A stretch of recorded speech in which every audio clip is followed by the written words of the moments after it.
Materi tentang Muhammadiyah. Pendahuluan. Muhammadiyah sudah lama dikenal luas oleh masyarakat, baik di dalam negeri maupun di mancanegara. Siapa yang tidak mengenal Muhammadiyah? Ujar Presiden Soeharto yang menyatakan diri sebagai bibit Muhammadiyah karena pernah mengenyam pendidikan di SMP Muhammadiyah. Presiden Soekarno sejak 1933 bahkan menjadi anggota dan pengurus Muhammadiyah. Tokoh-tokoh pergerakan nasional lainnya seperti Jenderal Sudirman, Insinyur Juanda, Dr. Setomo, dan lain-lain. Tentu saja para tokoh bangsa lainnya yang termasuk pimpinan Muhammadiyah yaitu Kiai Mas Mansur yang juga dikenal tokoh empat serangkai. Prof. Kiai Haji Kahar Muzakir, anggota Perumus Piagam Jakarta, Mr. Kasman Singgo-Dimejo, Ketua KNIP, Jaksa Agung Pertama, Dr. Resjidi, Menteri Agama Pertama, Buaya Hamka, dan lain-lain. Kiai Haji Ahmad Dahlan serta Nyali Walidah Dahlan selain pendiri Muhammadiyah dan Asy'as juga diangkat oleh pemerintah Indonesia sebagai pahlawan nasional.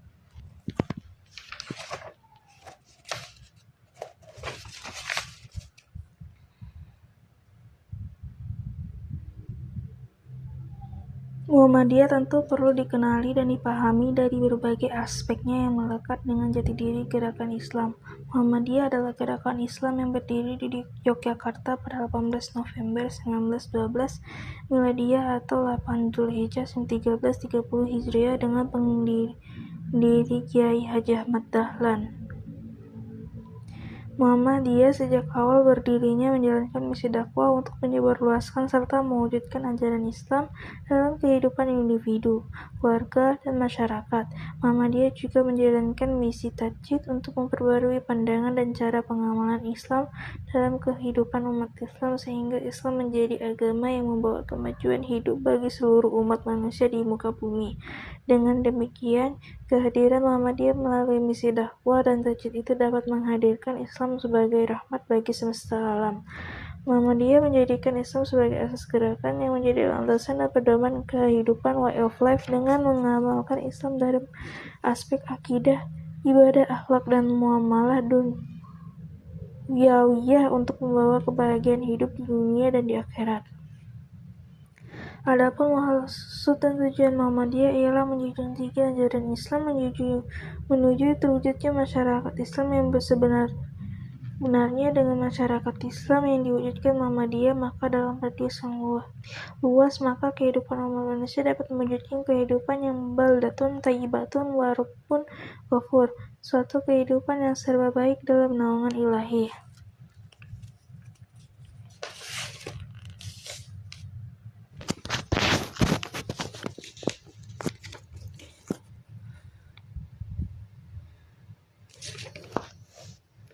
Muhammadiyah juga memainkan peran kesejarahan yang penting dalam gerakan kebangkitan nasional dan perjuangan kemerdekaan. Gerakan kepanduan Hizbul Wathan 1918 menunjukkan gerakan cinta tanah air yang dari rahim gerakan ini lahir pemuda bernama Sudirman yang menjadi pelopor perang gerilya dan bapak Tentara Nasional Indonesia. Peran Asia dalam Kongres Perempuan 1928 juga menjadi tonggak sejarah kebangkitan perempuan Indonesia. Demikian pula peloporan majalah Suara Muhammadiyah SM pada 1915 yang sejak 1923 memperkenalkan penggunaan bahasa Melayu atau bahasa Indonesia sebelum terjadi Pemuda 1928 sangatlah monumental dalam meletakkan dasar keindonesiaan. Kiprahnya dalam membangun masyarakat setelah kemerdekaan dalam berbagai fase pemerintahan juga terbilang, sehingga menjadi gerakan keislaman dan kebangsaan yang sejati. Di kawasan Indonesia Timur, Muhammadiyah besar perannya dalam memajukan pendidikan, kesehatan, dan pemberdayaan masyarakat, sehingga menampilkan gerakan kemajemukan melalui amaliyah nyata dan bukan dengan retorika dan kata-kata. Karenanya penting untuk dipahami sejarah keberadaan, kelahiran, perkembangan, karakter, dan seluk-beluk Muhammadiyah dalam berbagai aspek baik bagi warga Muhammadiyah maupun para pihak yang ingin mengetahui secara mendalam tentang Muhammadiyah sebagai gerakan Islam Indonesia.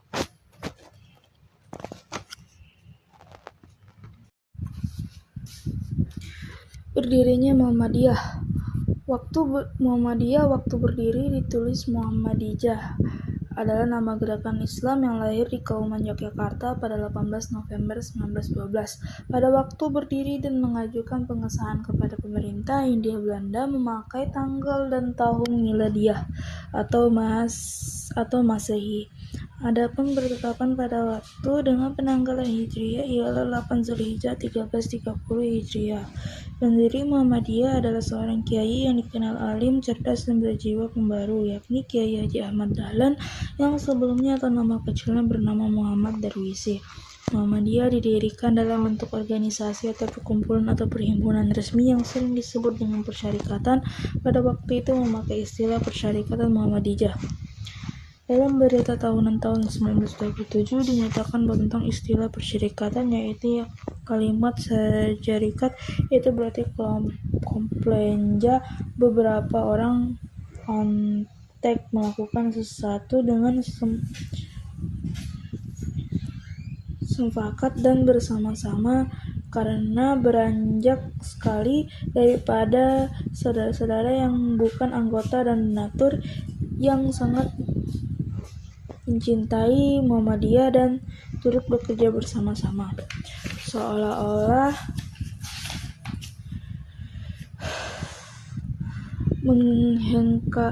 menghendaki dijaga Muhammadiyah dengan berani menjawab. Hal ini tidak lain melainkan dari sebab besarnya Muhammadiyah dan banyak mendapatkan perhatian, dengan sudah terbukti terang berjalan di atas hak dan menjalankan perintah agama Islam dengan sungguh-sungguh. Menyatakan bahwa mengadakan syarikat di dalam suatu pekerjaan yang baik itu diperkenankan dalam agama Islam sebagai perdagangan, pertanian, peternakan, dan sebagainya, maka hasil dan tiadanya itu bertanggung jawab kepada orang-orang yang bersyarikat itu bersama-sama. Mendirikan suatu golongan yang bersyarikat untuk memenuhi kewajiban agama yang mesti dipikul bersama-sama, itu pun tiadanya diperkenankan, bahkan diperintahkan, sebagaimana firman Allah Ta'ala dalam Al-Quran Surah Al-Imran ayat 104. Muhammadiyah dalam perkembangannya berikutnya dikenal luas oleh masyarakat maupun para peneliti dan penulis sebagai gerakan Islam pembaruan atau gerakan tajdid.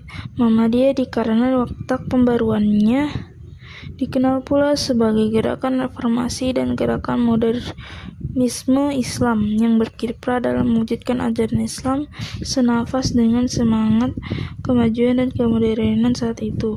Muhammadiyah selain sebagai gerakan tajdid juga dikenal sebagai gerakan dakwah yang bergerak dalam menyebarluaskan dan mewujudkan ajaran Islam dalam berbagai aspek kehidupan masyarakat dan tidak bergerak dalam lapangan politik. Gerakan dakwah Muhammadiyah tidak hanya melalui tabligh atau dakwah bilisan, tetapi yang lebih menonjol melalui dakwah bilhal amaliyah perbuatan seperti pendidikan, kesehatan, pelayanan sosial, ekonomi, dan amal usaha lainnya yang bermanfaat langsung dan nyata bagi kehidupan masyarakat. Kata Muhammadiyah secara bahasa berarti pengikut Nabi Muhammad. Ketika kelahirannya memakai ejaan lama Muhammadiyah dalam keputusan Kongres ke-19 tahun 1930 di Minangkabau dengan merujuk pada Kongres ke-14 disebutkan bahwa ejaan lafaz perhimpunan kita ialah Muhammadiyah. Setelah kemerdekaan dengan menggunakan ejaan baru yang disempurnakan, kemudian barulah menjadi Muhammadiyah sebagaimana kini berlaku secara baku. Kata Muhammadiyah sejak awal di bagian akhir kata memang hanya memakai satu huruf J atau Y, tidak Muhammadiyah atau Muhammadiyah, tetapi Muhammadiyah atau kini Muhammadiyah. Penggunaan satu huruf J atau Y disebab itu karena sudah dipungut menjadi bahasa Indonesia dan bahasa lisan yang memang demikian. Tentu bukan karena Kiai Dahlan dan sahabat-sahabatnya waktu itu tidak paham bahasa Arab sendiri, sebab pendiri Muhammadiyah tersebut sangat mahir bahasa Arab dan bahkan 2 kali bermukim di Makkah. Dengan demikian, pemakaian kata Muhammadiyah atau Muhammadiyah telah menjadi istilah dan penguatan bahasa Indonesia dan bernuansa keindonesiaan yang sejak awal demikian adanya. Karena itu, kini tidak dipersoalkan dan harus dicapkan menjadi Muhammadiyah, sebab aslinya memang demikian dan sudah dibakukan dalam anggaran dasar dan anggaran rumah tangga Muhammadiyah sejak berdiri hingga saat ini.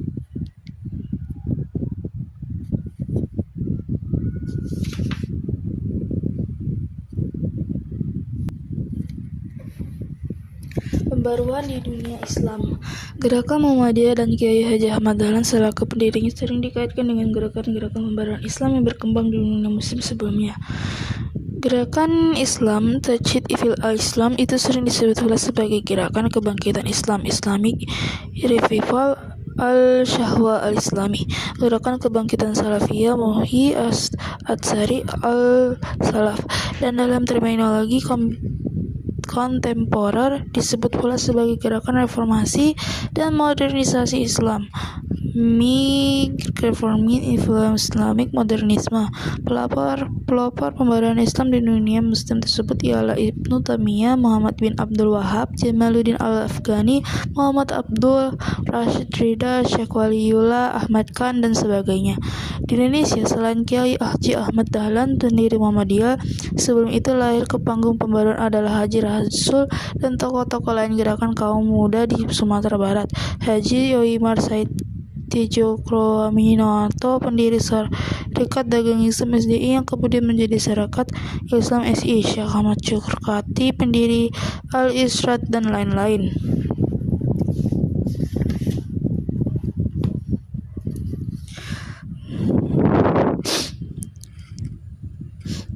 Kendati Muhammadiyah dan pendirinya Kiai Dahlan memiliki karakter khusus dalam gerakan pembaruannya yang bercorak kultural dan melakukan pelembagaan Islam yang bercorak modern, termasuk mendirikan gerakan perempuan Islam yang tidak memiliki gerakan-gerakan pembaruan sebelumnya, namun secara langsung maupun tidak langsung sering dikaitkan dan memiliki keterkaitan tertentu dengan gerakan-gerakan pembaruan Islam di dunia muslim sebelumnya. Dengan kata lain, gerakan Muhammadiyah dan Kiai Dahlan secara langsung maupun tidak langsung mempunyai mata rantai dengan gerakan tokoh-tokoh pembaru dunia muslim sebelumnya, meskipun dalam aktualisasi gerakannya sampai batas tertentu memiliki corak tersendiri.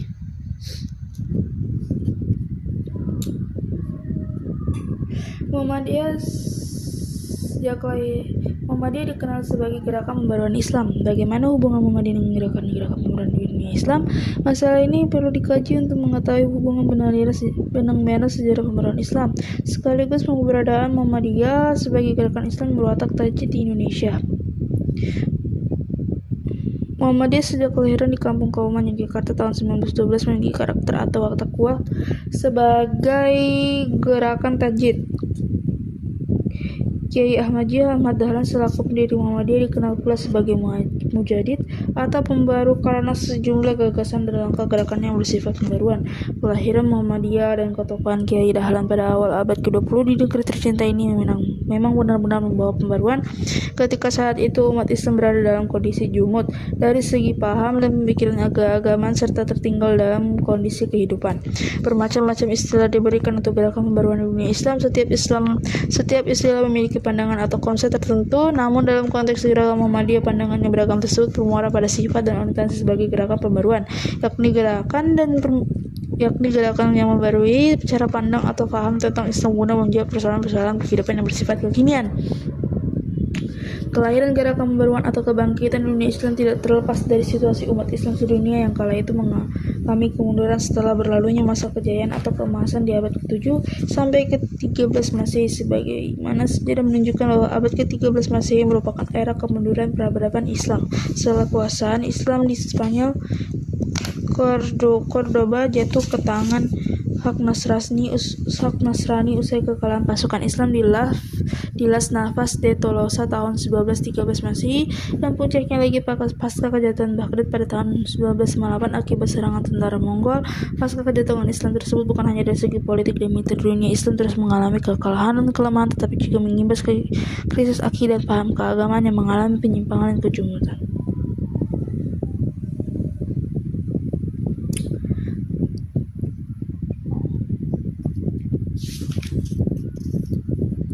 Dunia Islam sebelum mengalami kemunduran justru telah mengukir kejayaan selama sekitar 5 abad dari tahun 661 hingga 1258 Masehi. Ketika bangsa-bangsa Eropa Tengah tertidur gelap dalam selimut kegelapan, kala itu peradaban Islam telah menjulang dan meluas hingga ke belahan dunia timur dan barat. Itulah yang disebut era The Golden Age. Masa keemasan kejayaan Islam. Masa pencerahan Islam tersebut berlangsung sekitar 5-6 abad yang memberikan inspirasi kemajuan bukan hanya lingkungan dunia Islam sendiri, bahkan bagi dunia barat yang kala itu masih tertidur nyenyak dalam kegelapan peradaban. Dengan kata lain, Islam dan umat Islam sebenarnya pernah menjadi pusat peradaban dunia yang mendominasi dan menjadi sentra kekuasaan di hadapan bangsa-bangsa lain yang masih terbelakang kala itu.